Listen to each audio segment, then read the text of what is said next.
apparently anybody can take advantage of ICE now. So I saw this today. Homeowner hires workers for a remodeling job, then calls ICE on them. Allegedly, we don't know. Maybe they were working on this roof, someone saw them, and, you know, had ICE go investigate, and boom, they all got arrested. We don't know, but it doesn't escape me that this is totally a possible thing. You know, you hire them and you call ICE, and then they just take them away, and then boom, you have a new roof. Which, if the homeowner did do that on purpose, that's a total scumbag thing to do, because obviously that these guys do not seem like the murderer criminals that, you know, ICE should be going after. They're literally doing, you know, honest work. They're working on a roof, which is hard work. I'm surprised that these guys just didn't completely just mess up the roof as they're being detained. Like, have you guys ever seen the videos of like contractors finishing work and the homeowner refusing to pay for the work done? This is what happens when you don't want to pay for works carried out at your place.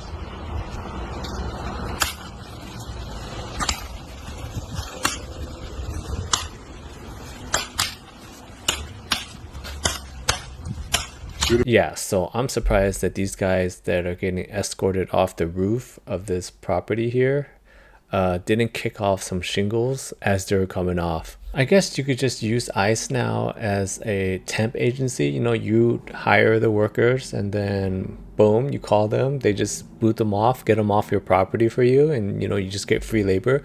You can even use ICE now to, I guess, deport your girlfriend. Have you guys seen this story? Trump official who introduced Donald and Melania asked ICE to detain his Brazilian ex during a custody battle. This is Paulo Zapolli, and supposedly he used ICE to get rid of his longtime girlfriend, model Amanda Yongaro, who he met when she was 17. He's a longtime friend of Donald Trump. Supposedly, he's the one that introduced Donald Trump to Melania as she was signed to his modeling agency back in the 90s. Speaking of modeling agency, he's accredited to putting together events like this. Take off and fly 4,600 miles to another sun-splashed island. This one is Ibiza in the Mediterranean. ET is there as the elite modeling agency stages its 1994 Look of the Year competition.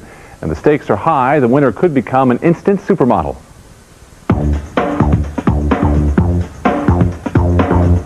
While most kids their age are worried about boyfriends, their first date, and how much homework they have to do, these teenagers are worried about makeup, hair, and how they look in a bikini. Picked from modeling contests in 40 different countries, the girls have come here to a tiny island off the coast of Spain called Ibiza. When I came here, I thought, oh my gosh, there's so many beautiful girls. What am I doing here, you know? This is my first time on the runway, so hopefully it's good. Christine Carano was shopping with her mom when she was spotted by a talent scout. I was told 2 days before the plane left, and I was in shock. I'm still in shock now because I can't believe I'm here. Pause. How crazy is that? That back in the day, you could just be cruising through the mall, and then some creeper guy sees you, thinks you're hot. Keep in mind, you're like 14, 16, 15, whatever, right? Thinks you're hot. You're good looking. He comes up to you. Hey, you're beautiful. I think you could be a model. You know, come sign up with me. It's some guy you never met. And, you know, I'm going to fly you out to another place. Even though the girls are so young, most have come to Ibiza without their parents. Pat Lanzio is one of the chaperones.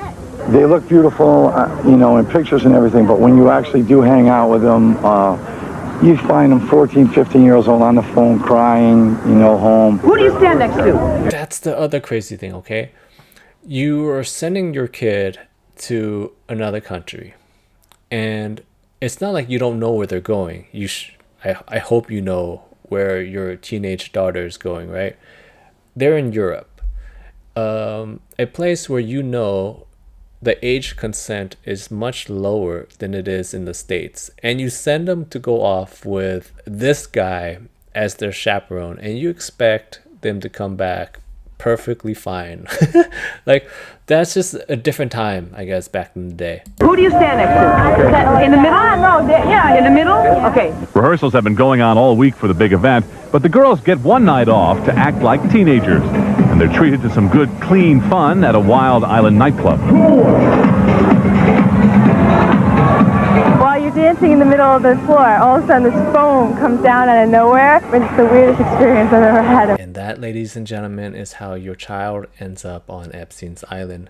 Speaking of Epstein's Island, Amanda is in the Epstein flight logs here back when she was 17. When she first arrived to the United States, she was on the Lolita Express going to Epstein Island. She talks about it in an interview that she gave in Brazil after she got deported from ICE, talking about how she saw some young ladies, young girls on Epstein's lap. She says they didn't look like models, they looked more like students. But you don't have to worry about her anymore. She left Paulo in 2021, got into a big custody battle over the children that she has with Paulo. And then he supposedly used his connections to the White House and got her deported. And it's impossible to win a custody battle when you're in Brazil, another country where your children are not. That's that. So I guess you can use ICE now for all kinds of fun things.